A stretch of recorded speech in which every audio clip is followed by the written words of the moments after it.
¿Qué tal? ¿Cómo están amigos y amigas de esta comunidad? Las desapariciones, un tema que no debe salir de la agenda de la discusión y que en los últimos días nuevamente se ha estado discutiendo con mucha fuerza mediáticamente a raíz de la desaparición de seis jóvenes en donde el mayor o la mayor tiene 18 años de edad, el menor 13, y que es un caso que se presenta otra vez en el estado de Jalisco. Un estado que desde hace ya varios años, distintas investigaciones, distintos colectivos han estado denunciando precisamente las vulnerabilidades en ese sentido, la impunidad que ha regido y la presencia de una organización criminal como es el Cártel Jalisco Nueva Generación.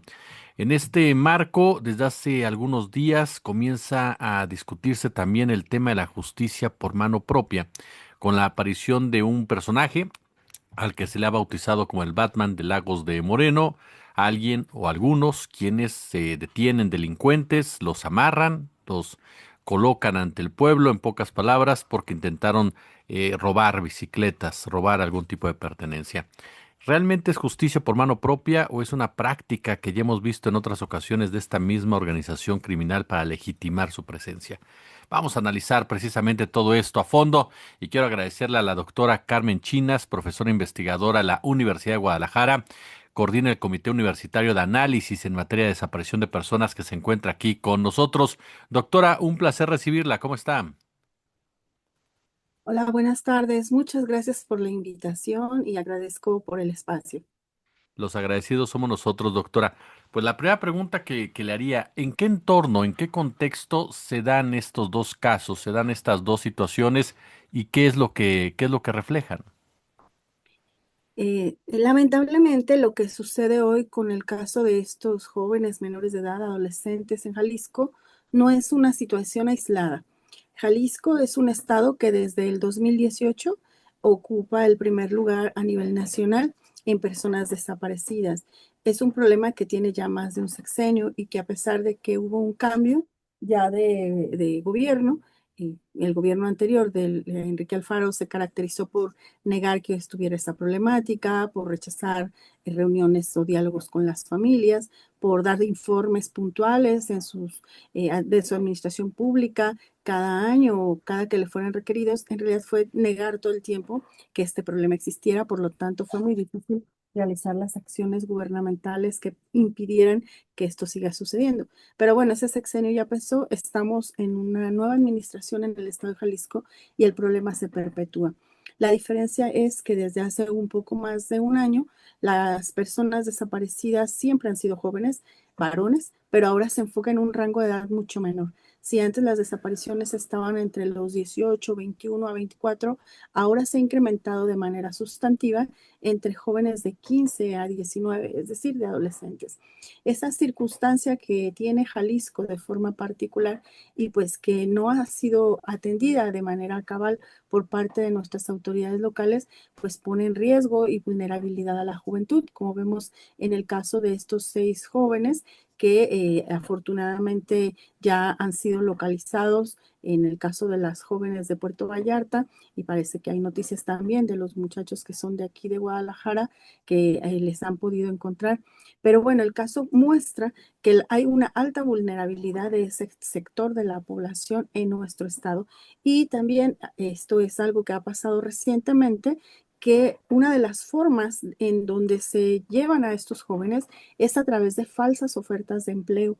Esto es grave porque son muchachos que están buscando un sustento para su familia, que quieren trabajar, que buscan en redes o hacen contactos y terminan siendo víctimas de reclutamiento forzado. Es decir, son muchachos que quieren tener una mejor condición de vida, pero que por su inexperiencia y su vulnerabilidad son víctimas de estos criminales que les engañan y les dicen que les van a dar un empleo, pero en realidad los obligan a trabajar en el crimen organizado. Y finalmente, en este aspecto me gustaría destacar que cuando hablamos de adolescentes o menores de edad, siempre es reclutamiento forzado. No importa si el muchacho o la muchacha era consciente, y lo digo entre comillas, de que se estaba involucrando en una actividad ilícita. Se habla de reclutamiento forzado porque al tener este rango de edad los hace tener una vulnerabilidad y una falta de experiencia y de conocimiento que no les permite darse cuenta del riesgo en el que se encuentran. Por tanto, no se vale que las autoridades digan que sabían lo que estaban haciendo o que ellos se quisieron ir. No es así. Cuando se trata de adolescentes menores de edad, no existe sino reclutamiento forzado, aun cuando aparentemente tengan cierta intuición del tipo de actividad que iban a desarrollar.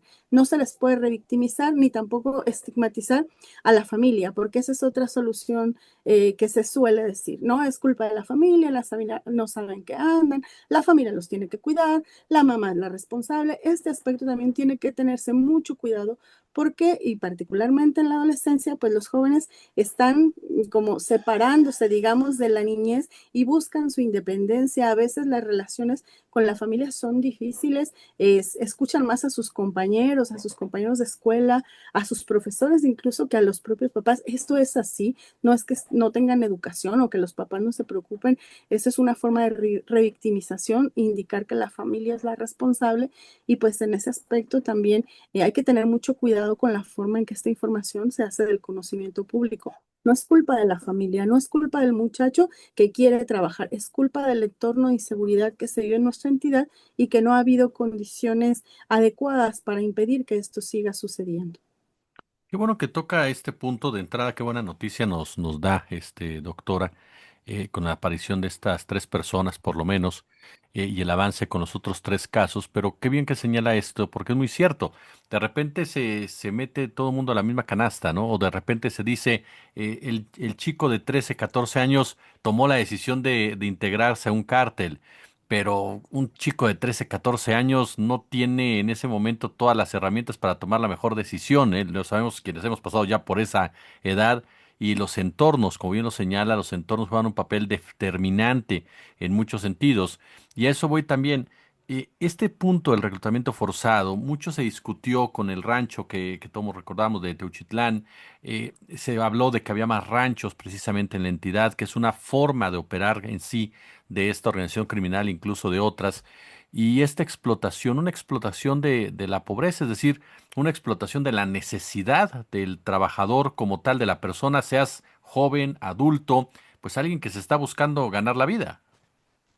Por eso se habla de violencia estructural y no solo de violencia directa. La violencia directa sería esta forma de reclutamiento que les priva de la libertad y los obliga, ¿no?, a integrarse en estos centros, por ejemplo, como el del predio Izaguirre. Pero la violencia estructural tendría que ver con las condiciones propias de su entorno, o sea, qué tiene en la comunidad, del barrio, qué ofrecer a jóvenes que están apenas terminando la secundaria o el bachillerato o que ni siquiera han podido continuar estudiando para que puedan participar de actividades económicas que sean lícitas. Ese es un aspecto que es necesario estudiar a fondo, el tema de la desigualdad, la exclusión y la pobreza que impacta a la juventud y que los jóvenes lo ven en su familia y pues ellos deciden intentar hacer algo para que esa situación no se presente. Si revisa usted muchos de los casos que se han denunciado de reclutamiento forzado en Jalisco, de jóvenes que vienen de otras entidades,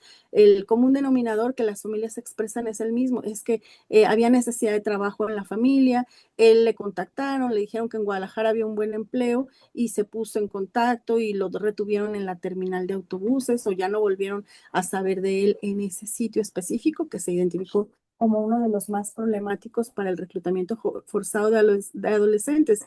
Pero en realidad, la falta de oportunidades, digamos, en el mercado laboral para alguien tan joven, pues es uno de los elementos que les lleva a caer en estas redes, porque pues si ellos ven una oferta de trabajo y no tienen, digamos, la experiencia de vida para saber que algo no está bien, que no es posible que no tienes experiencia y tienes 17 y te ofrezcan un alto salario y te digan que te vas a ir a otro lugar y te van a pagar el pasaje. O sea, hay muchas como alertas que uno tiene que aprender a identificar, pero pues que eso se hace en el transcurso de la vida. ¿Cómo podemos ayudar a que los jóvenes no caigan en ello?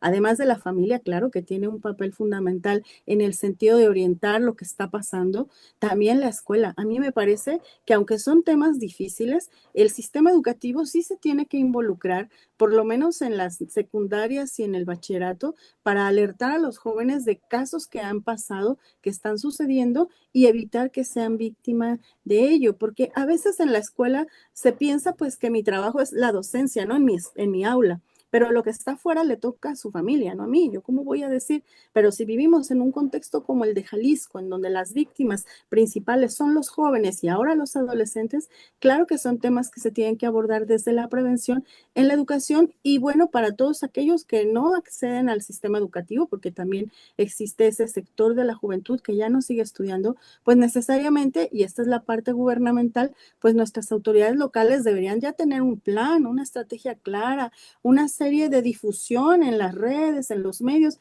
tienen a su alcance el aparato comunicacional y pueden hacer alianzas con todos los sectores para advertir a la juventud de que esto sucede y que tengan cuidado. La cuestión es que, por ejemplo, con el gobierno de Alfaro, pues no se quería reconocer el problema porque tenía sus aspiraciones, digamos, y es como decir o reconocer que en tu entidad hay un problema que afecta a la juventud y no lo has podido atender. Pero es que es así. Si no partimos del reconocimiento del problema, pues cómo se pueden atender las soluciones. Entonces nos ha quedado corto, digamos, los programas estatales para la prevención en el sentido tanto del contexto de desigualdad que opera en estos lugares donde los jóvenes se ven en necesidad de buscar un empleo de esa naturaleza, o sea, que un empleo al que no están vigilando, que sí sea real, que sí sea un salario que corresponda pues a la actividad que se va a realizar y que sea una fuente de empleo verificada, digamos eso.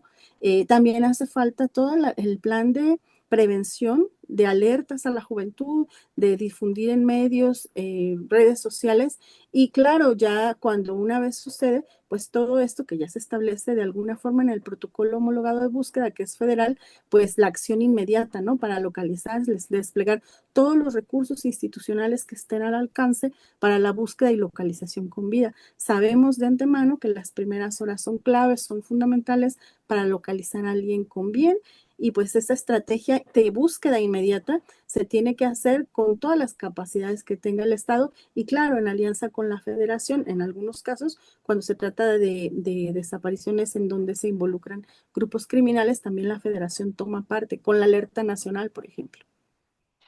Este problema estructural que bien nos describe, que se replica tanto en el gobierno de Enrique Alfaro como actualmente en el gobierno de Pablo Lemus, a lo mejor ya en parte nos lo respondió con esta excelsa exposición, pero eh, profundizando un poco, ya nos decía, Alfaro no lo hizo no lo reconoció porque él tenía sus propias aspiraciones como tal.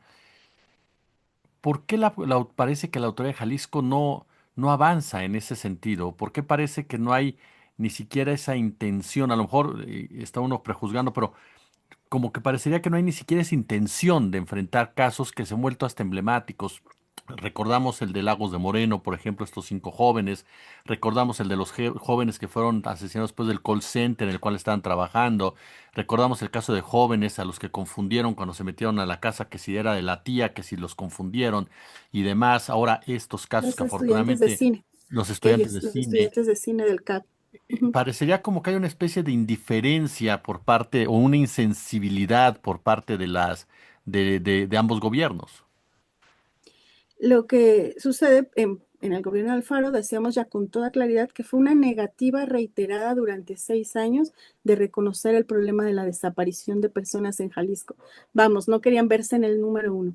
Tan es así que dejaron de alimentar la base de datos federal que registra los casos de desaparición durante prácticamente 3 años. Si tú revisas la base de datos federal que corresponde a las autoridades locales subir los datos, es decir, es responsabilidad de Jalisco que esté actualizada, no de la federación, esa base de datos reporta ahorita un poco más de 12,000 desapariciones para Jalisco, pero la base del registro estatal, que ese sí se ha sostenido de forma continua, habla de casi 16,000. Entonces, si yo reviso la base federal, pues hay un error. Hay un error que a lo mejor no me doy cuenta porque yo cómo voy a saber que esa base de datos no está actualizada solo porque el gobierno del estado se le ocurrió que no quería compartir los datos con la federación. Eso ya nos habla de una gran dificultad, por ejemplo, de un trabajo coordinado, de una problemática que no se puede resolver por sí sola. Se tiene que trabajar federación, estados y municipios.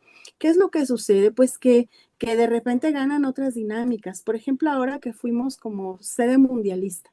Y entonces todo se vuelca al tema del turismo, al tema de hacer que la ciudad sea más bella, que los espacios públicos emblemáticos sean remozados y contrastando con esta alegría que suele despertar los partidos de fútbol y que la gente se involucra de manera masiva pues en la participación de la selección, estaban a la par los colectivos de búsqueda denunciando que cerca, por ejemplo, del Estadio Akron, habían localizado X cantidad de fosas clandestinas o que en el estado de Jalisco es el número uno sobre desapariciones. Los colectivos se hicieron presentes de muchas formas también en la justa mundialista, en lo que le llamaron el Fan Fest. Allí estuvieron las madres, los padres portando sus playeras con sus logotipos del colectivo, con los rostros de sus hijos, de sus familiares. Tuvieron un recibimiento de empatía y solidaridad de la afición. Eso puede destacarse, que la gente, digamos, los abrazó en cuanto a su lucha al hacerse presentes ahí, hicieron cascaritas mundialistas, pegaron cédulas. Es decir, que detrás de este rostro de una ciudad bella, amable, amable con el turismo y con el propio turismo nacional, pues también está este reclamo de justicia de los colectivos. Me parece que ha faltado esa sensibilidad para entender que es un problema de primer orden, es una crisis humanitaria, así se ha descrito, es un problema que requiere recursos, recursos me refiero a personal humano y recursos económicos, que requiere estrategias de prevención, de planeación y de atención, de colaboración con todas las instancias, que no solamente son las desapariciones, también tenemos este problema tan complejo de las fosas clandestinas, en donde Jalisco también ocupa uno de los primeros lugares y que son los colectivos principalmente quienes las encuentran y el rezago forense. Todo eso se junta en nuestro estado. Entonces, situaciones, por ejemplo, como la que se vivió en febrero de violencia criminal, en donde todos tuvimos que recluirnos en nuestras casas por la detención de un personaje del crimen organizado, complejizan mucho la situación de Jalisco. Por tanto, si no hay voluntad para atender el problema, para escuchar a las familias, si las familias llevan la pauta de cómo debe hacerse, qué debe hacerse, cuándo debe hacerse, tienen una gran experiencia. Si no se les escucha, pero realmente para cambiar y accionar, pues difícilmente se puede atender. Yo, por ejemplo, diría en Jalisco el caso reciente de una madre del colectivo de guerreros buscadores cuyo hijo estuvo más de 7 años en el forense. ¿Y cómo puedes pensar que una persona se dedique a buscar cuando desde el primer mes ese cuerpo estuvo ahí en el servicio forense y se tardaron todo eso en notificar a la familia? Es un dolor indescriptible, el sufrimiento de una madre y todos los cambios que en la rutina familiar tienen que hacerse para que se dediquen a buscar un duelo continuado, un duelo suspendido. Se le ha llamado desde el punto de vista sociológico de muchas maneras a ese proceso y imagina luego darte cuenta que ahí estuvo todo el tiempo. Eso en verdad es muy difícil de entender y no se puede concebir si no es como por falta de esta estrategia que afecta a las vidas de las personas. No son datos, no son estadísticas, son personas que están sufriendo por esa circunstancia. En ese sentido, creo que el diseño de una estrategia integral nos ha quedado pendiente y pues hay muchos ejemplos como este que yo podría narrar de cómo las autoridades se quedan cortas frente a la circunstancia que enfrenta una familia de tener que buscar a su ser querido y que se encuentra desaparecido. Doctora, déjeme preguntarle también, aprovechando su presencia, de este fenómeno que se ha presentado, de este caso que se presentó del Batman de Lagos de Moreno. ¿Ante qué estamos? ¿Estamos realmente ante una posibilidad de una justicia con mano propia o son prácticas que ya hemos visto en otras ocasiones de parte del Cártel Jalisco Nueva Generación, de los Caballeros Templarios, de todas estas organizaciones criminales que llegan a los lugares supuestamente a justiciar a los delincuentes comunes para dar una sensación de seguridad y certidumbre a una población?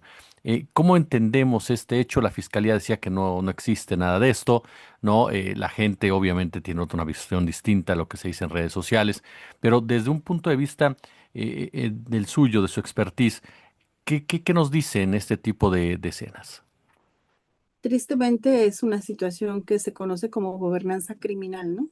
Por ejemplo, en el municipio de Tapalpa, donde localizaron a esta persona, pues ahí no pasaba nada, o sea, decían, es que aquí todo está tranquilo, aquí no hay incidentes graves, pues porque era como una especie de pacto de no agresión, porque ahí se encontraba presencia, ¿no? De todos estos grupos de forma localizada. En realidad, esta situación deriva más en una especie de legitimación, como han hecho en otros lugares, por ejemplo, de dar despensas o de dar un regalo de la Navidad o aparecerse en la fiesta del pueblo y decir que es pues por cortesía de tal o cual grupo delictivo, lo cual es bastante riesgoso porque en el discurso público aquellos que provocan todo este dolor pues aparentan cercanía con la población. En ese aspecto, pues lejos de romantizar o creer que un personaje de esta naturaleza podría ayudar a combatir la crisis de inseguridad, pues lo que hace es una forma de perpetuar cuando se valida desde el orden público la existencia de este tipo de soluciones, que lo que debería suceder pues es que la autoridad se haga responsable y trabaje de manera coordinada con las autoridades. En el caso de Lagos de Moreno ha sido un municipio muy castigado. En 2013 hubo otro caso de jóvenes desaparecidos que lamentablemente fueron encontrados sin vida y a cuyas madres se les entregó una caja de madera con sus restos y pues decía gobierno del estado de Jalisco. O sea, fue una cosa muy, muy terrible lo que pasó con estos chicos en 2013. Y bueno, una y otra vez hemos visto muestras de inseguridad en la zona de Altos Norte, vinculada con Zacatecas, con Aguascalientes, que también esa ausencia de un trabajo regional coordinado, pues se nota, ¿no? En la inseguridad que se vive en la zona. En ese sentido, creo que esto no es una solución, más bien es como validar lo que los grupos criminales suelen hacer intentando ganar legitimidad ante la ciudadanía. Ahí las estrategias de seguridad pues también deben ser focalizadas de acuerdo a la región, qué es lo que se requiere trabajar más. En este caso, pues la prevención de la violencia desde el origen, ¿no? Comunitario, barrial, qué está pasando en esos entornos y como autoridad, qué podemos hacer para devolver a la ciudadanía la tranquilidad. Algo que iba a comentar hace un momento, por ejemplo, en relación al personal, lo que sucede en el área de la Fiscalía de Personas Desaparecidas, la Vicefiscalía, es que el personal es muy rotativo. Cuando llega una carpeta de investigación, se abre y hay que ir a revisar, pues resulta que ya lo tiene otro policía investigador y entonces hay que volver a empezar con todo el proceso, porque tienen contratos temporales, ni siquiera están contratados con una base que les permita también una estabilidad en el trabajo y que sepan que se van a quedar ahí durante el tiempo necesario para poder atender la problemática tan delicada que tienen estos policías investigadores. Hay precarización laboral en el personal. Entonces, ¿cómo puedes hacer tu trabajo así? Y en todos los sentidos, en la fiscalía, también lo hay en el Instituto Forense.